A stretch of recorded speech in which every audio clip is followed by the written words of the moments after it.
Hi guys! Magandang tanghali sa ating lahat, lalo na sa mga kapango. So ngayon, papakainin natin sila Sam and Lucky Boy.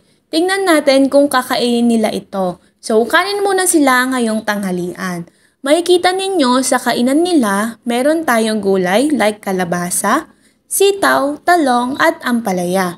Yung isa naman ay hinimay na isda at mustasa. So share ko lang, sa isda, make sure na wala na siyang tinik. Ganon din naman kapag magpapakain tayo ng manok at baboy, dapat wala na siyang buto. Dahil hindi natutunaw sa tiyan nila yon, nai-stack lang. Kaya yung ibang fur baby kapag ine-x-ray, makikita yung buto sa loob na buong buo. Kaya kinakailangan tanggalin by operation. Pero sa ibang big dogs, nakikita ko na pinapakain nila ng hilaw na paa ng manok. Kasi mas mainam daw yung hilaw na buto kesa sa luto. Kasi hindi talaga siya natutunaw. So, going back, makikita naman natin na kinakain naman nila. Nakakatuwa nga sila dahil sanay silang kumain ng gulay.